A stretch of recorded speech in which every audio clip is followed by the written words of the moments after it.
All systems go. Clear for liftoff.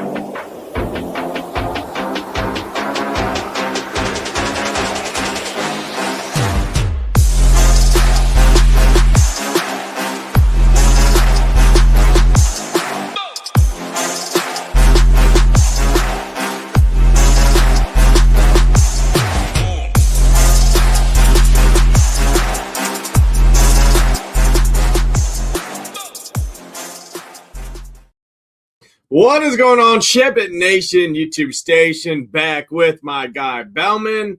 After being out last week with some work travel, feels good to be back in the saddle, breaking down baseball with you here, Matt. Bring you in right away, man. Happy Monday. How was your weekend? What's going on, brother? Yeah, man. Happy to be back on here with you. I know you were out of town last week. We missed each other. We swapped days, so happy to be back at a typical Monday. We got 8 games tonight, so fun Monday night slate with, as you were saying beforehand, bunch of good hitting spots. So more of the same with me, same stuff, a different day, if you will. Just excited to break the slate down with you, get a little bit of a break from the madness that is living with all girls when we talk some baseball. So let's do this, bro. Yeah. Rest in peace to our guy Belman over there with the household full of Right for girls. me. Yeah, usually the women lead the house in general, let alone not having another single son or male in the household there. So hey, girl dog too. Oh wow, yeah. You got everything rolling down the hill here, but hopefully you're going up the hill or up the leaderboards here tonight with some extra money in your pocket. Massive contest over on DraftKings and FanDuel. I know we got Game 3 here tonight, I believe, right in the NBA Finals. Knicks out to a 2-0 lead there. Spurs kind of pissed down their leg twice in both of those games, but Knicks obviously got the job done there. I don't dabble too much in the NBA streets, but I know you and Rio have content up, and our guy Little Neck in the Discord for the finals. And Game 2 was very profitable for the nation for sure. So looking to keep that rolling alongside the 8-game MLB slate here tonight, locking at 6:35 Eastern time. So it does lock about 40 minutes earlier than usual with 3 really important games off the start. So make sure you are around with that Baltimore, Cleveland, and Tampa game all locking in that kind of 6:40 Eastern time window there. So make sure you're around, set your lineups there. We got flip-flopping in here, my lane, Mr. RK Line, Michael W, Marquee Sports, Sean Sully, Post Owner. Appreciate everyone tuning in. Hit that like button, hit that subscribe button. We're going to go ahead and pull our partner SaberSim up here. I did go ahead and do a dry run, have it sorted by projected score here. And pitching overview, looks like Gavin Williams, Logan Webb, Christopher Sanchez, Walker Buehler are kind of the 4 guys hitting projections in terms of projected ownership and 150 lineups. Milwaukee, Seattle, Houston as offenses. So that's kind of the 4 pitchers and the 3 offenses that are headlining today's slate. Obviously, we'll do our best to break it all down there. But when we jump over and take a look at pitching here, Matt, we got Logan Webb down at 8K pitching out in the Bay Area. Nat's been best team in baseball in terms of runs scored, especially against right-handed pitching. Much different matchup here for the Nats, though, going out west to that ballpark there. So at 8K, he's probably going to be the second highest owned pitcher. You're probably looking at a cash game pairing here of Logan Webb with one of either Gavin Williams or Christopher Sanchez all the way up top, depending on what your roster looks like in terms of salary. I'm assuming we're probably going to see more Gavin Williams and Logan Webb type teams with the salaries the Brewers and the A's do in that game. It is kind of your cash game, roster construction, if you will. I think he's still a solid play, even at ownership down there at 8K flat. Emerson Hancock kind of falling back off, regressed a little bit. Nobody's going to play him, but he's an option there in Baltimore, pitching up in Camden. Kennelly Early, I think, is really, really interesting on this slate, sandwiched between Webb and Gavin Williams. He's one of my favorite pitchers on the slate. Will Warren, he's been great. Doesn't have the same strikeout stuff that he typically does from the left side than he does the right side. Cleveland, we know, is obviously littered with left-handed bats, probably 7 or 8 lefties in that lineup, depending on the switch hitters and things like that. So 8,900, he probably misses my cut there. And then you got the three guys up at the top, Sanchez, Harrison, Arrighetti. Harrison and Sanchez have been two of the best pitchers in the league. Obviously, Sanchez just won the kind of NL Cy Young, if you will, for the month of May. He's 11-5, pretty expensive. Not the best strikeout matchup against Toronto pitching out there, but he's been obviously really good. And then Kyle Harrison's been absolutely elite. Both of those pitchers, their underlying metrics have been really good to back up their success. However, he's 10-5 pitching out in Sacramento with like 90 degrees and almost 20-mile-an-hour winds blowing out in the second highest elevation stadium in all of baseball behind Coors Field. So there's definitely downside there. Arrighetti is kind of the guy, as if you will, the pivot off of Gavin, and the guy that really nobody's clicking when normally people want to streamline pitchers against the Angels, right? For the strikeouts. We know that it's obviously a great place to hit here tonight. It's fairly decent in Anaheim in terms of the temperatures. There's some wind blowing out there. We know it's above average stadium for hitting. He's the guy, though, that I think is pretty interesting in tournaments that nobody's going to click, especially as a pivot off the top two, but more so a little bit more expensive than Gavin Williams, who's going to be played probably as the highest owned pitcher completely on the slate. Same thing with Logan Webb. And then if people are spending up, they're going all the way up to Christopher Sanchez. So I think there's a lot to talk about up in this top tier range here. Go ahead and break it down here, Matt. What do you see? Yeah, so I agree with most everything you said. Sanchez is obviously the best pitcher on the slate, but it's not a good matchup, and he's uber pricey. So he's obviously in play. He projects the best. If you like cheap stacks, etc., play Sanchez, but he doesn't project for enough better for me to want to prioritize him at 11-5 in this matchup. So he's just in play for me. Kind of the same with Harrison. I trust Sanchez more. Harrison's been really good. He's also really expensive in an even worse spot. So I got no problems playing Harrison, but hard for me to prioritize him here. My two favorites are Webb and Williams. I expect them to get owned, but understandably so. Webb is tough for me because Washington has been so good against right-handed pitching. However, most of the righties that they faced aren't as good as Webb, and this is their first time playing in this ballpark. So that matters a lot. I think it mutes their offense enough where 8K Logan Webb just looks good here. Gavin Williams also too cheap. You take Judge out of this lineup. I mean, it's not an awful lineup, but it's certainly not the same lineup, and it's pretty just mid. Gavin Williams is really good. We know he has upside. He's too cheap, all things considered. So those are my two favorite guys. You did mention two tournament plays I also like. Connolly early. The Rays are another team. They've been amazing against right-handed pitching. They're good against everyone, but I think Early's talented enough and low enough owned where he's in play. And then Arrighetti, I get it just because of the matchup. I mean, it's tough to swallow that $9,500 price tag on a guy that I'm really not buying, but it's just simply insert pitcher against the Angels here. They strike out more than anyone. We've seen much worse pitchers have monster games against the Angels. So I'm not sure I'm going to play him, but I get it for sure. After that, I don't see much. I do think it's the four guys. If you want to say Hancock, Buehler, like the Reds aren't particularly good without Ellie De La Cruz, but Buehler's not particularly good either. So I think that kind of washes each other out. Grayson Rodriguez was monstrous chalk last time out. I played him against the Rockies.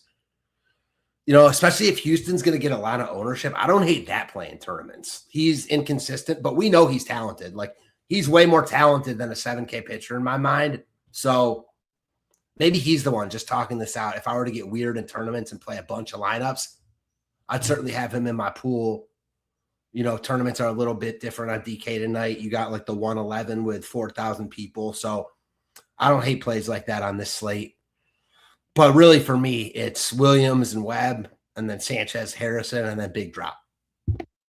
Yeah, I agree with a lot of what you said. I ranked the top tier just a little bit different. I do have Harrison slightly ahead of Sanchez just because I know the weather and this and that, but I mean, Harrison, you still got to hit him, man. I mean, this dude has looked damn near unhittable in his starts this year. I know it's the ballpark. I know I'm not just saying that either because I'm a Brewers guy. I'm just looking at the ownership discount, the salary discount, the props align it. I mean, he's got the best K prop on the slate, even ahead of Sanchez, 6.5 minus 154 on the over.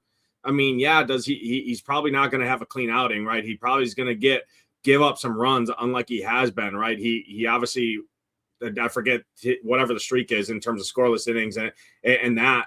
But I mean, 6.5 K prop, heavy juice to the over. His outs prop sitting at 16.5, which is okay, not bad.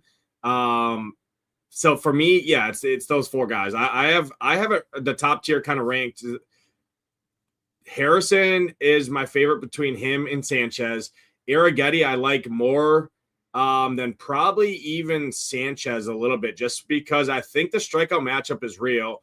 Obviously, we know that Angels' second best strikeout matchup in the league against right-handed pitching over the last month. Arrighetti has shown a ceiling. He's $2,000 cheaper than Sanchez. He's going to be sub 10% owned on a shorter slate when everything's going to be condensed around that West Sacramento game in terms of offense. And if they're not going there, they're going to Seattle. So I think playing Arrighetti in tournaments is really interesting.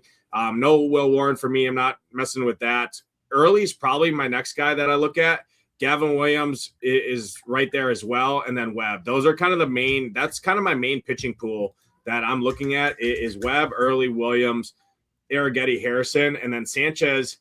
I don't know how much Sanchez I'm going to get. I'd rather just take a shot, to be honest, on Harrison or Arrighetti with the ownership discount and the salary savings, because I do want to play that game. I do want to spend up for some of these offenses that we're going to talk about here. So that's kind of how I see the top tier. Again, the quote unquote best plays on paper are Logan Webb and Gavin Williams. Just know when you are playing those two guys, I probably wouldn't 5-stack the Brewers just because you're going to be playing the same team as everybody else there. So if you are going and eating that chalk at pitching, which you certainly can, be cognizant of what you're doing with the bats, because again, right, look at that, 80%. I don't think we see crazy chalk on pitching tonight, honestly, because I think Sanchez and Harrison I don't think any of these guys are 50+% owned. Do you? So, I mean, I think Gavin Williams in single entry stuff comes over 50%, and I think Logan Webb's probably in that 40% range. That's just what I'm seeing. That's what projections are saying. Right now, I have it sorted as an average of ownership, and we're seeing Gavin Williams at 40%, Logan Webb at 32%. If I switch this to high stakes here, Matt, I mean, that's where I'm seeing, Gavin 50%, Logan Webb at 43, which is kind of what I thought. So I see Logan Webb and Gavin as kind of definitely the chalk pairing. The smaller your field goes, cash game, single entry stuff, just because 8K, 8,700, the props align it, their projections off the chart, and then it gives you that extra $3,000 to spend up at bats when we have an 11 total out in West Sacramento. So that's kind of what I see. And I do expect the smaller the field, the higher the stakes. Gavin Williams and Logan Webb's ownership is going to kind of steam anyone else, and everybody else's ownership is kind of going to moonwalk back from what you see there. It is kind of how I see the breakdown. In that case, I think everything you said is right on point. I mean, I think pivoting off those guys, I don't think you have to, but I think if you're playing them, you got to be cognizant about who you're playing with them. And at first, when you said you liked Arrighetti over Sanchez, I was ready to fight you on it.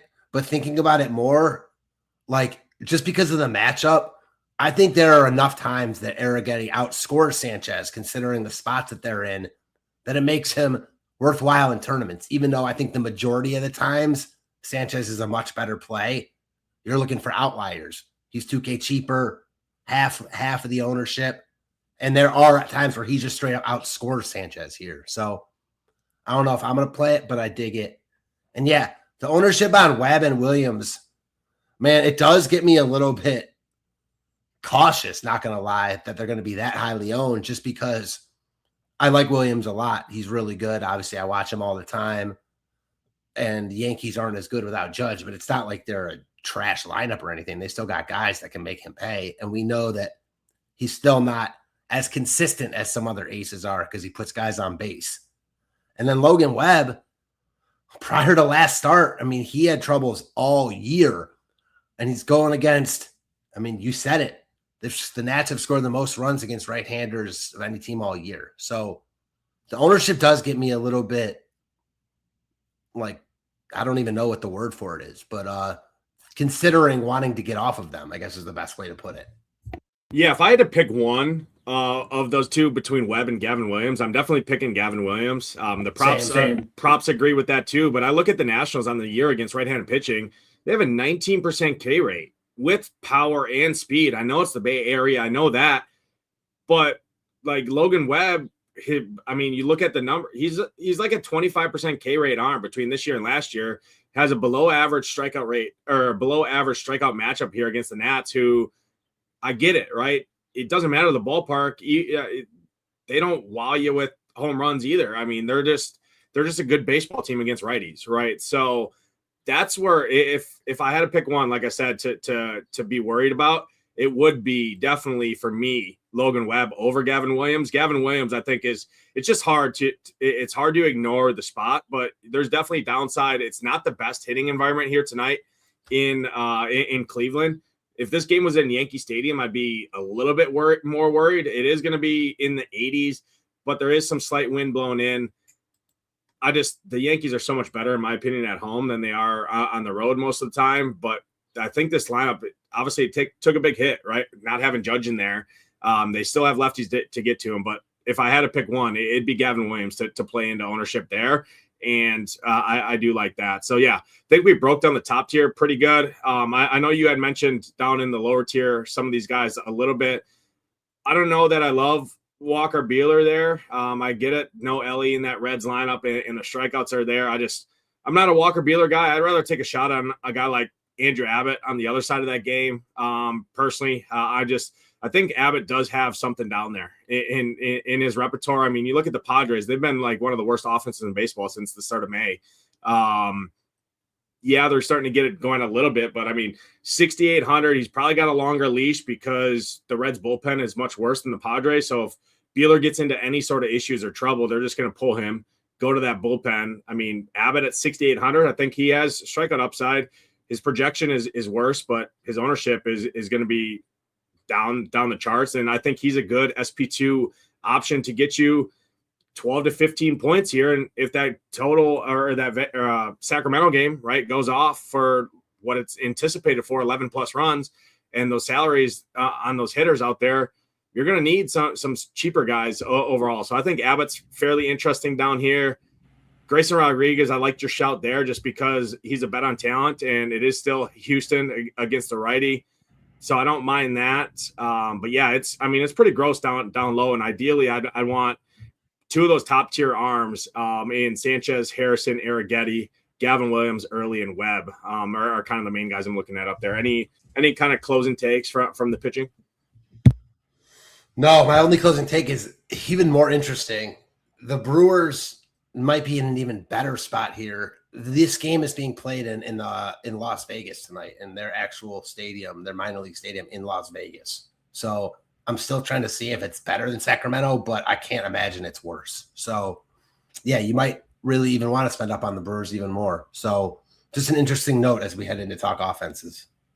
Yeah, good catch. That's I was misspeaking West Sacramento, but I did see this Ballpark Bell did post out a tweet, right, in terms of elevation. This isn't quite Coors Field elevation, but it's definitely the best, second highest elevation stadium in all of baseball. And you add in the weather out there in Vegas. Yeah. It's hard to imagine that this is not going to be a bump to bats, right? They played a game yesterday and it was 21-10. Yeah, exactly. So obviously it's a very hard spot to go in with the arms. And I don't know. It's hard to tell, and we'll see really how good Kyle Harrison is at this, right? So obviously you're going to want that game from bats on both sides. That's why you see the A's at almost a 5 implied run total against a guy who's arguably right up there in the Cy Young voting with Christopher Sanchez, Jacob Mizorowski, in terms of metrics, right? So you wouldn't see that if this game was played. If this game was in Milwaukee, the A's would probably have like a 3 implied run total here. So they're like almost double what they would be. So the weather's real. Any additional like the value tier here. Bueller, Rodriguez. I'm with you on Abbott. Like, I think Abbott and Bueller are kind of similar in that you're just playing the matchup. Both the Padres and Reds have really struggled. I'm with you that Abbott's probably more talented at this point than Bueller. So, like, I got no issues with wanting to play him over Bueller. The matchup is honestly pretty similar. Both teams really struggling. I mean, you get into this ballpark, you really want to get weird and pay up for offense. I think you could use both pitchers in that game. I think I like Bueller a little bit more, but I got no arguments that Abbott's just as good of a play, if not better. Yeah, I just look at the rate. I mean, you look at the Padres over the last month against left-handed pitching, 30% K rate with some of their projected guys in there, 40%, 46%, 30%, 31%, 29%. That's like, I mean, that includes Tatis, Machado. I mean, that the only guys that really haven't struck out against lefties over the last month, which is a lot of plate appearance. I mean, that's 166 plate appearances against left-handed pitching over the last month, and you're looking at a 30% K rate. And nobody's going to play this guy at 6,800 and one of the best. Dealt against them yesterday too. Yeah, I mean, it's not that Abbott's an ace by any means, but he's pitching in one of the best ballparks in baseball to pitch in. Nobody's going to play him. He's cheap on a slate where we have an 11 top total that probably flies over the posted total on both sides of offense out in Vegas, right? So Abbott's probably my favorite cheaper pitcher on the slate, and feels gross to say that. It's a matchup play at the salary, right? So I do like that. Let's jump over here, Matt, and showcase. I do want to just showcase this off real quick here, Matt, our Slate station.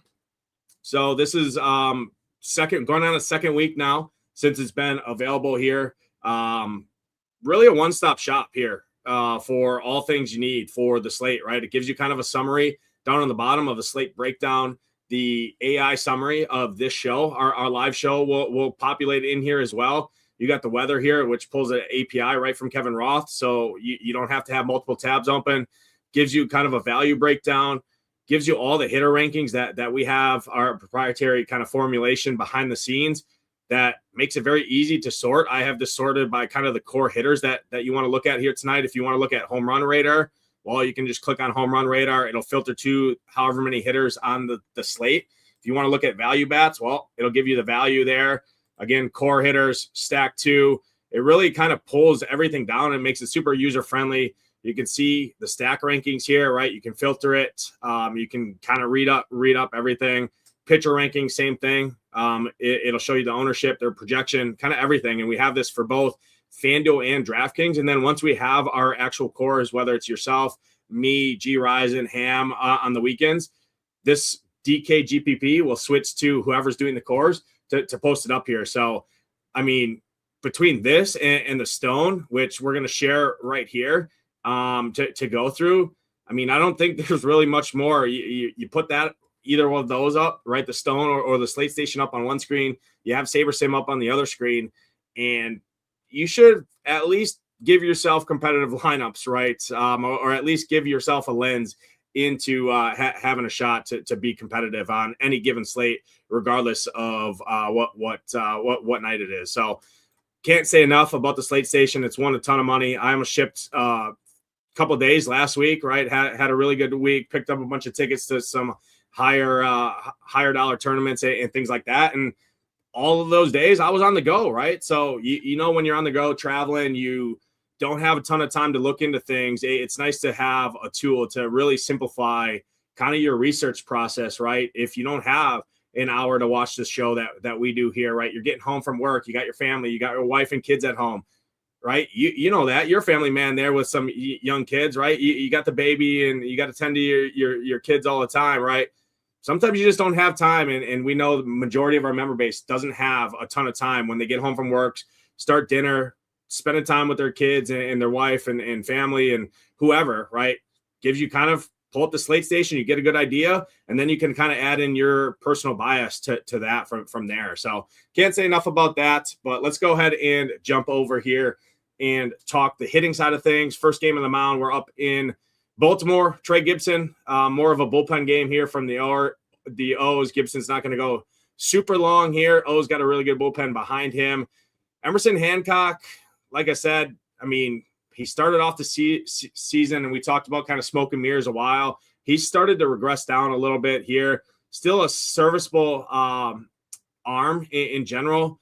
Don't love the O side of it. No Basal or Adley in that lineup does hurt overall there to target Emerson Hancock. The Mariners, though, probably going to be one of the higher owned stacks just because of these salaries, right? When people want to spend up for pitching and spend up for the Brewers out in Vegas, Mariners make it very easy to do that. Good implied run total here against a pitcher who you want to target. So Mariners look pretty solid here. What do you see in this one to start us off? We start off with a game I like both sides of. So you get the Mariners against Trey Gibson, who's not good at all, in my opinion.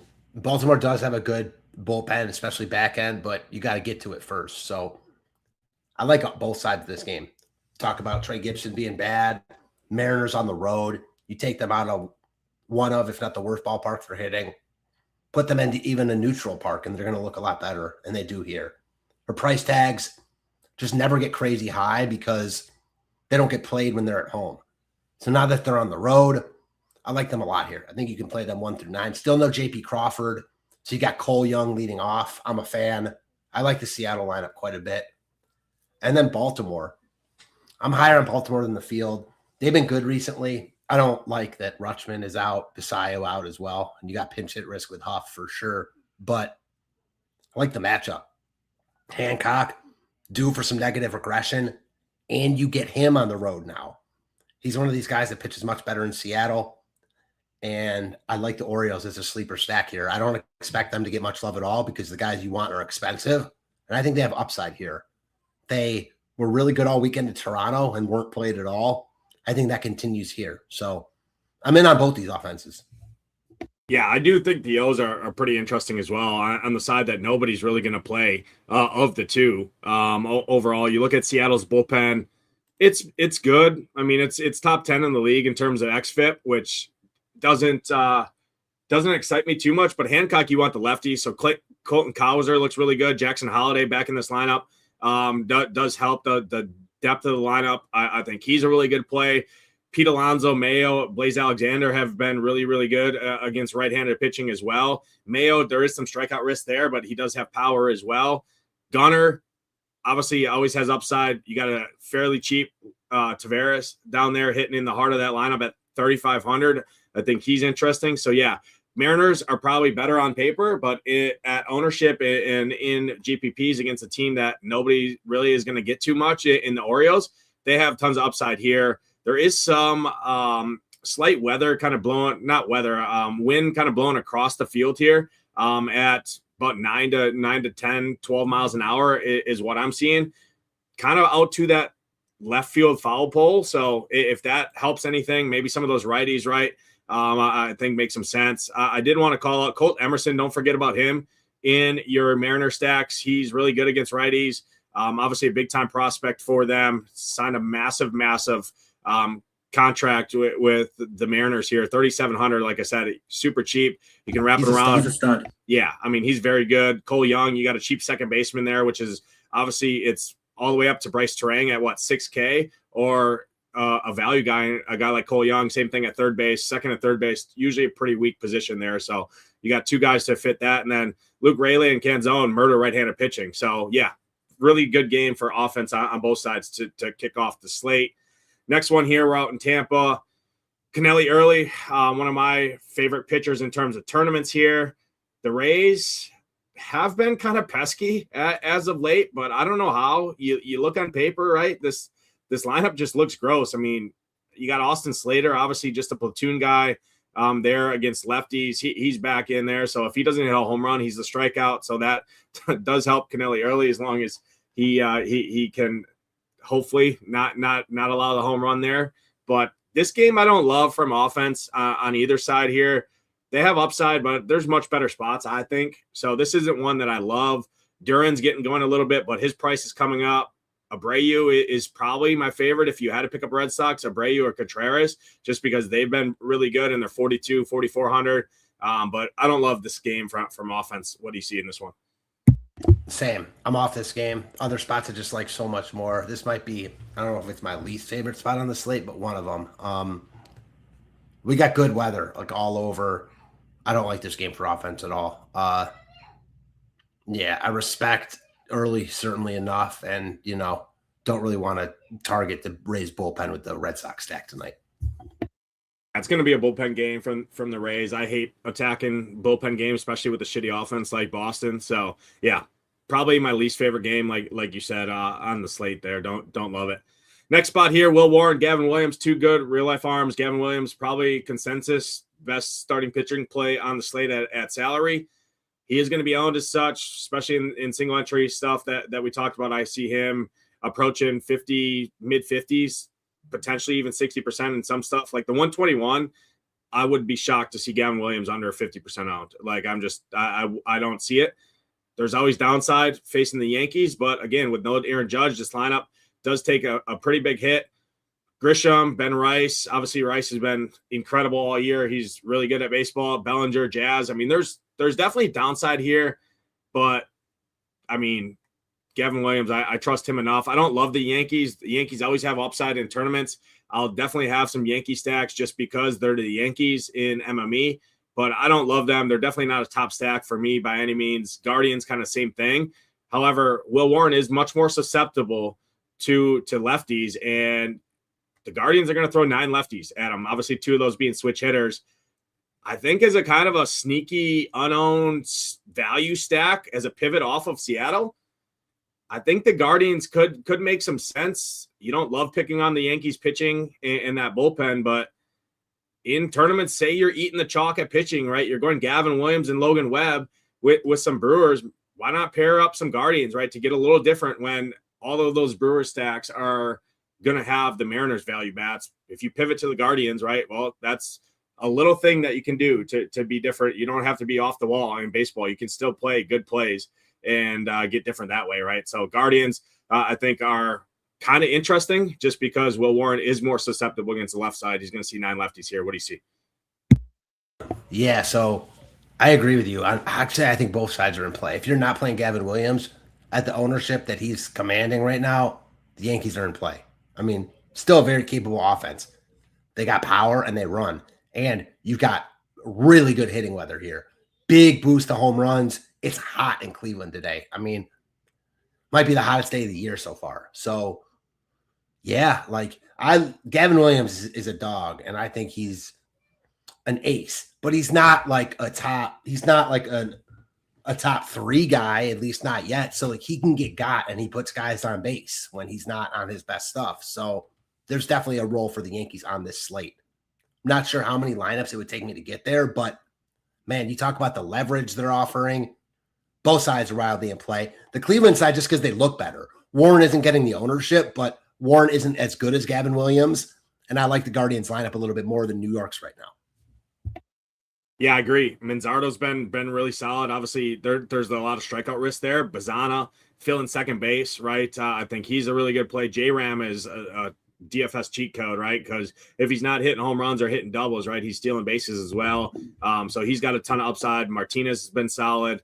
Patrick Bailey, you got a cheap catcher, and then Rochillo, right? Don't forget about him. He's found a little power stretch as of late, right? Hit a bomb yesterday or the day before. I saw he's 3,400 at shortstop, and it makes it a nice wraparound, right? You can go Bailey, Rochillo, and then wrap it up to the top in Bazana, J-Ram, DeLauder, Manzardo. I mean, this whole lineup on paper is pretty solid. Rich Homie Kwan, it would be my least favorite. I just never play him, so I'd probably leave him out. But yeah, I think the Guardians are pretty interesting at the salaries here, and nobody's going to click their names.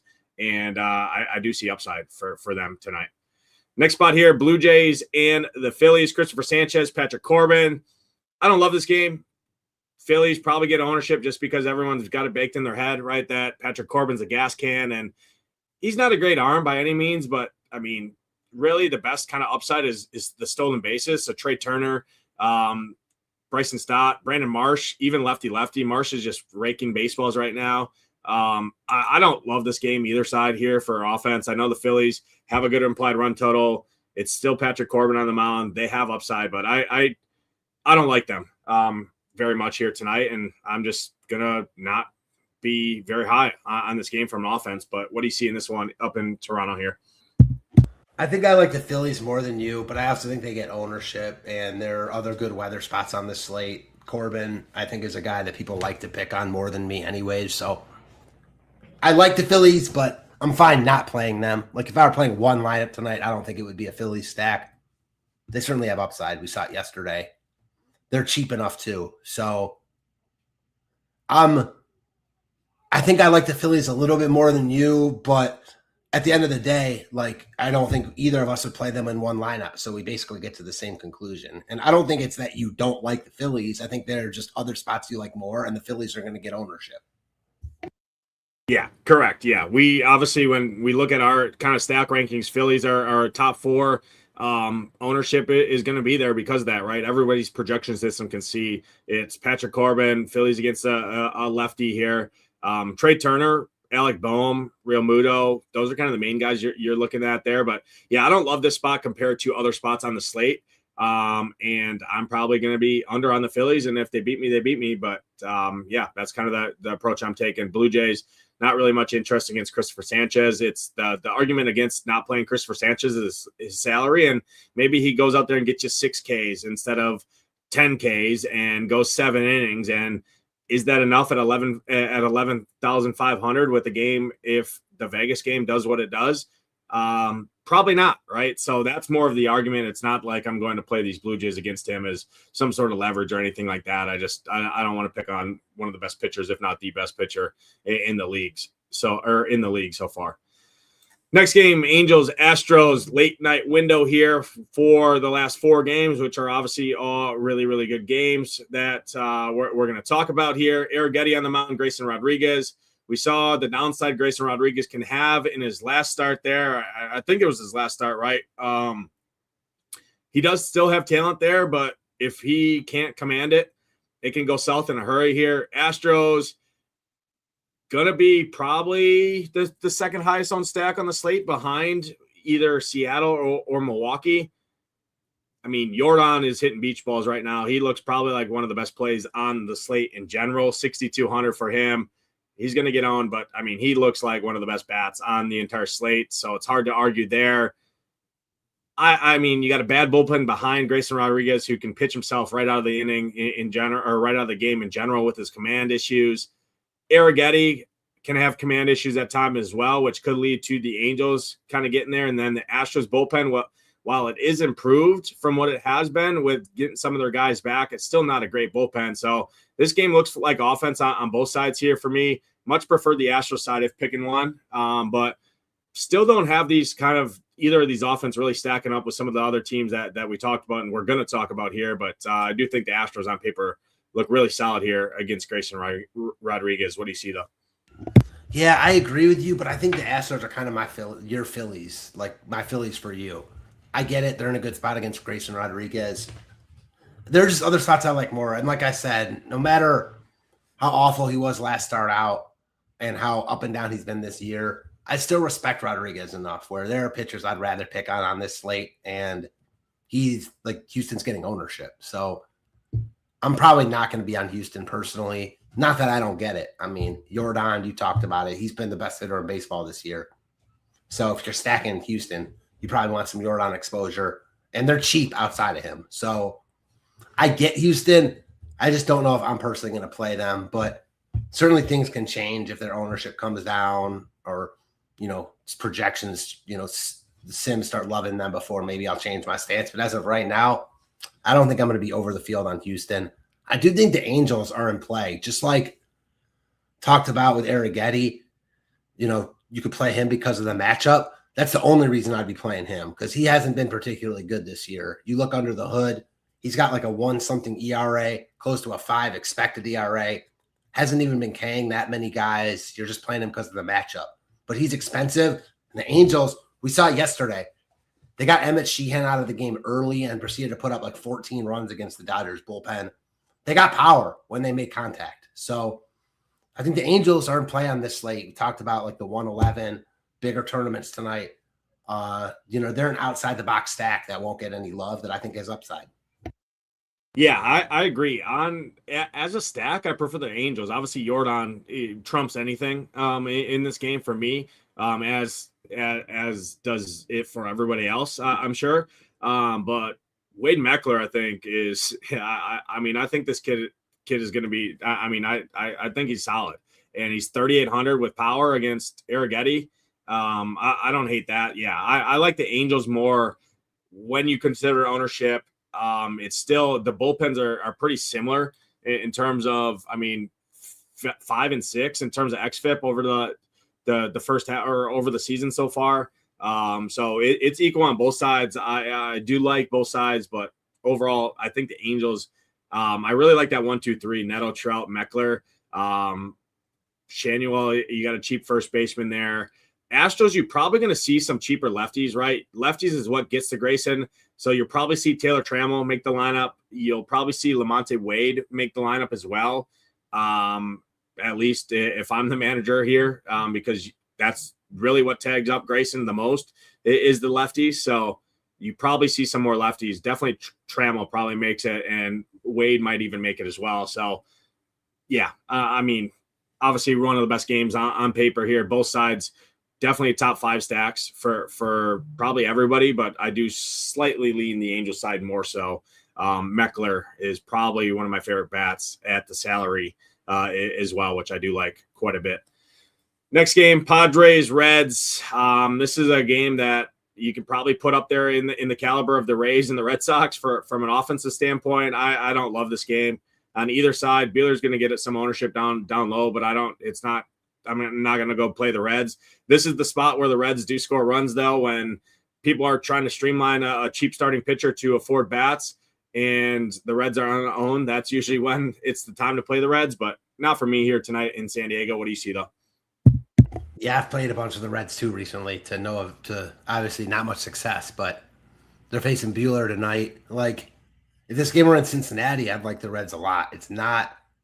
Buehler is inconsistent / not good enough where you could consider using pieces of the Reds. They're cheap, but certainly not a priority. San Diego, I feel like they should be so much better than they are against left-handed pitching, but I'll probably be saying that at the end of the year also. So, Tatis, you want to use as a one-off? Sure. Machado's been god-awful this year. This game's all about the pitching for me. Yeah, I think J.J. Bleday and Nathaniel Lowe are pretty interesting. The reason being is a guy like Andrew Vaughn at 4,300 is going to be 30 to 40% owned. Nathaniel Lowe with some power at 3,500 is going to be 2% owned. J.J. Bleday, same thing, 5,300. A guy like Jackson Chourio, right? You name it, those outfielders in that Vegas game are going to be off the charts compared to these guys. And Bleday's been one of the better hitters in baseball too. This dude's mashing baseball. So it doesn't matter what park he's in. I think he's got power, and his power is real when you look at his bat speed and all of his kind of StatCast numbers. So I think Bleday and Lowe are pretty interesting there. But yeah, not a game where I'm really getting to stacking or anything like that. If I had to pick a side, it'd be more on the Reds than the Padres. I think Abbott's a really solid play as a cheap SP2 on this slate. I did want to call it Edwin Arroyo as well. Second base, shortstop, 2K flat.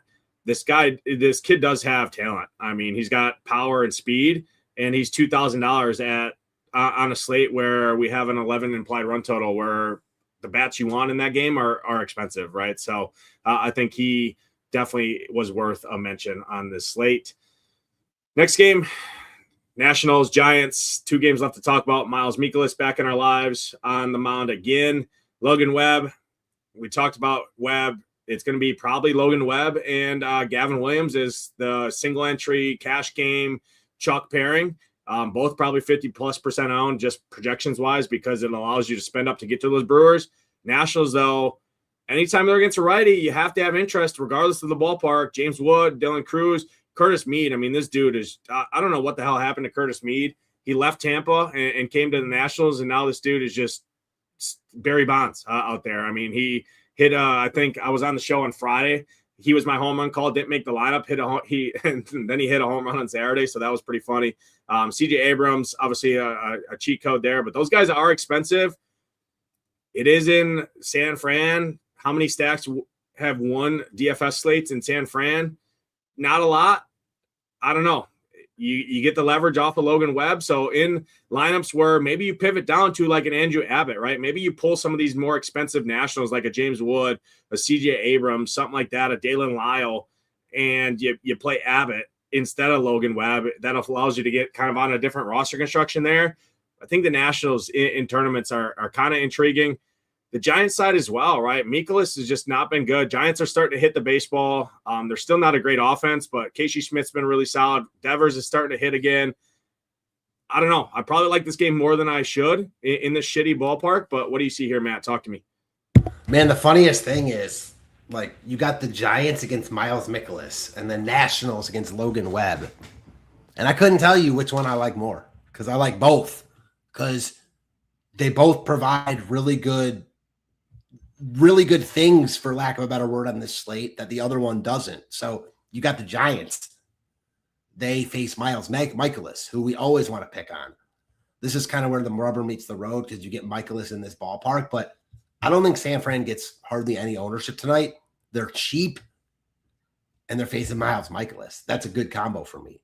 The Nats, we kind of talked about them earlier, but Logan Webb is going to be one of the 3 most popular pitchers on the slate. Hasn't been great this year, and the Nats have been phenomenal against right-handed pitching. So, man, if there's ever a game to go after hitting, I think, hitting in this ballpark, I think tonight is it.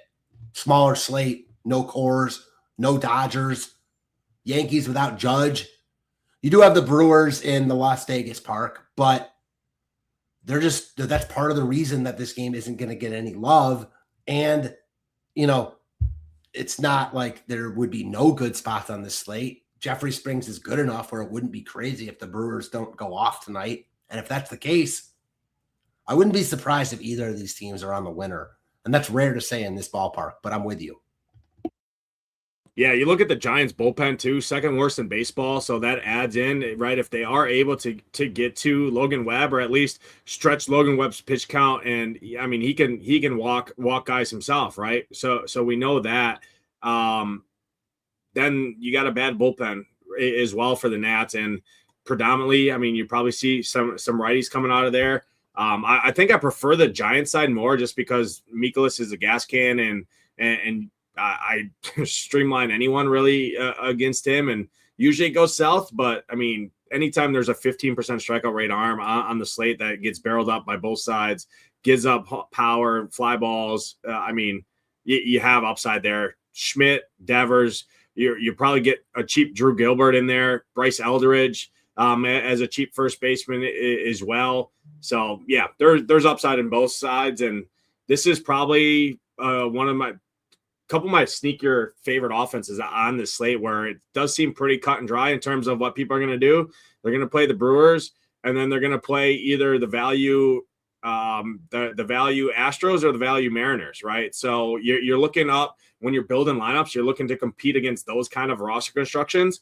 And I think some of these guys on both sides of that Giants Nationals game can do it for you. Last game on the slate, we are in Vegas here. Excuse me for saying West Sacramento. Obviously, in earlier, there's not a lot of data on this ballpark, but based on what you saw yesterday and tonight, the weather alone in Vegas, I mean, it's extremely hot. There's tons of wind blowing out. We know in these kind of undeveloped stadiums, right, wind is more affected than others. Again, not a lot of data. Vegas would tend to agree. Hanging 11 implied run total here. I talked about the A's implied run total, probably two to 2.5 runs higher than what it normally would be if this game was in Milwaukee.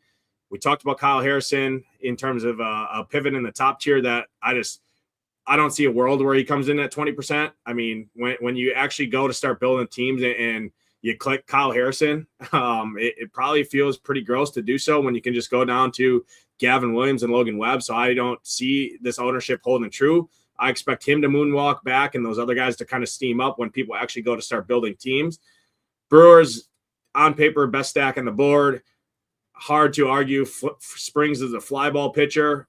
The only counter argument here is, number one, ownership on the Brewer side. Number two, this team against lefties is just not the same as it is against righties, and they don't hit the ball in the air. Andrew Vaughn, probably one of the best plays on the slate, followed by William Contreras. There is definitely clear downside here. You look at this team, like I said, against lefties. They're up there in strikeouts. Their OPS is down the charts. So there's definitely clear downside here. It's just a true hard to ignore spot, right, with the weather. On the other side, though, Matt, the A's. I mean, nobody's going to play the A's, really, and they get the exact same environment. Yeah, Kyle Harrison's really good, but we don't know how good he's going to be in this kind of environment, in this kind of ballpark. Kobe Thomas, I mean, Langeliers, Nick Kurtz, who's been really good. Brent Rooker at 4K for Brent Rooker in this stadium against lefty. I think that's interesting. I think the A's are getting slept on, and I think they're pretty damn interesting here tonight as well. What do you see in this one to round us out, the most important game of the slate? Yeah, so weirdly enough, I think you're actually higher on Harrison and the A's than me. I get both of them, though. Like, there are just a lot of good spots on this slate. You can't play everyone. Harrison has been so good. So, of course, I couldn't argue for wanting to play him here because he's been the best pitcher on almost every slate he's been on. He's just been phenomenal. And outside of the ballpark, it's not an awful spot. Certainly, we don't hate using pitchers against the A's. He's expensive, though. So that's my hesitation when you do have, a matchup where the A's certainly have power upside, and then you put this ballpark into consideration. Makes me personally not love Harrison, but I get your point about ownership.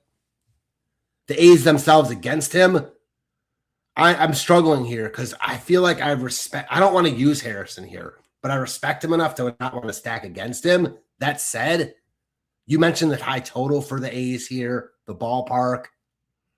This does seem like a spot where if they get to him, they do so with home runs. And that's all you can ask for from a stack. So I get it from that perspective. I don't have much to add on the Brewers. They're the top stack on paper, but I think there's enough holes to poke in them that I'm not sure I want to play them into ownership. That said, they are the best stack on paper with the highest upside. The thing we usually don't love about the Brewers is they don't hit a ton of home runs, but you put them in this ballpark, in this matchup, like the home runs might come. So definitely a fade at your own risk type of spot. Even if they don't hit a lot of home runs, they should score runs tonight. So even as mini stacks, they look good. Just a matter of if you want to play them into ownership. Yeah, well, 100%. Jackson Chourio is probably my favorite bet of all of them. Andrew Vaughn, probably 2. Then Contreras, then Sanchez. It does suck to have to pick between the two. Sanchez is probably the better option just when you add in the salary. But yeah, those are kind of the main 4 guys you're looking at, and then it's just whoever fits your bill. Joey Ortiz against lefty. I always mention him. He's not a good bat by any means, but he's 2,900. He's going to be probably one of the lower-owned Brewers just because he's hitting probably 8th or 9th in this lineup. But yeah, Brewers on paper, best stack on the board. A's power. It's not that I'm going to go in full stack the A's against Kyle Harrison because you probably, if this game is somewhat close as well, you're probably going to see a guy like Aaron Ashby come out of the bullpen who's been just absolutely nails all year. Which does hurt, but Langeliers, Brent Rooker, Kurtz, even lefty. I mean, these guys are going to be sub 10% owned with tons of power in a ballpark where you got wind blown out and it's a Cracker Jack Stadium, right? So, especially Brent Rooker. I mean, 4K for Brent Rooker. Yeah, he probably strikes out 3 times, but his fourth time he probably hits a home run, right? So I do like that. And then you got a cheap guy in Henry Bolt as well that it's had all the talent in the world, hasn't really translated this yet at the big league level, but it's in there somewhere, and he's $3,300. So don't hate it. Matt, end of the show, your top 2 pitchers, your top 3 stacks, and then a home run call for the people to round us out. So one guy I forgot to talk about, we talked about the Angels stack. Guy that got called up today was having a really, really good year in the minor leagues, benefiting from playing in the PCL. I'm going to say him as my bomb call, though. Give me Denzer Guzman, home run, 2K shortstop tonight on DK. Don't forget about him. And, yeah, did you want stacks and stuff or just my home run call? Yeah, stacks, and then you're so excited about Guzman, I couldn't contain myself. So, yeah, stacks. Brewers won, but that's kind of obvious. So, after that, we'll go – man, I like Seattle. Talked about them earlier. Bunch of good stacks tonight. I'll say Seattle, and then I'll say the Washington San Fran game. Man, I'm kind of stuck on that. We just talked about it. I like both sides of that game. Yeah, I like that. I'm going to go my favorite pitching. I'm going to go Gavin Williams, and then I'm going to go down to my guy, Andrew Abbott, down low. So I like that. I like Abbott quite a bit against those Padres in that ballpark there for me. Top stack, Brewers, obviously, but leaving the Brewers out, I will say the Angels.